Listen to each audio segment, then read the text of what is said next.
ఆగు. Video last వరకు చూడు. నీకో చిన్న కథ చెప్పనా? ఎలక, పిల్లి ఈ 2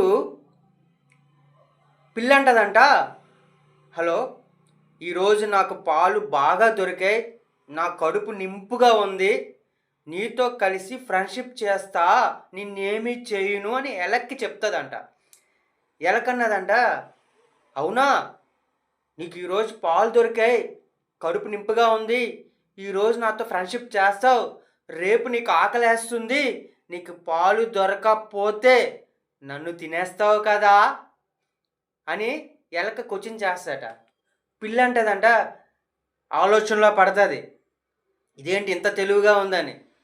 లేదు లేదు, అలాంటిదేమీ కాదు, నిన్ను ఆకలేస్తే నీ జోలికి నేను రాను, నన్ను నమ్ము, నేనేమీ చేయను, మనిద్దరం ఫ్రెండ్షిప్తో ఉందామా అని పిల్లి ఎలక్కి చెప్తుందంట.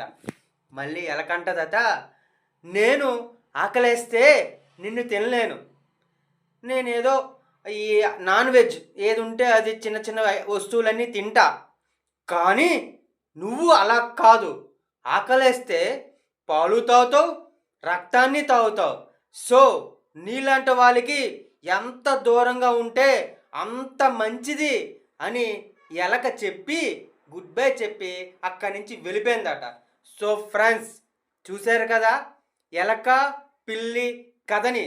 మనిషి జీవితంలో కూడా అంతే, పెద్దగా ఉన్నాడు, మనతో ఫ్రెండ్షిప్ చేస్తాడు, మనకు బలం వచ్చేది కాదు, టైం వచ్చినప్పుడు నిన్ను తాగేస్తాడు, నిన్ను తినేస్తాడు, నిన్ను అలా కూర్చోబెట్టేస్తాడు. సో నీకెంత ఉందో, చిన్నవాడువైనా పెద్దవాడువైనా, ఎంత ఆస్తి ఉన్నా లేకపోయినా నిన్ను నువ్వు నమ్ముకొని ముందుకెళ్ళడమే ఎలక పిల్లి కథ. నా వీడియో నచ్చినట్లయితే లైక్ చేయండి.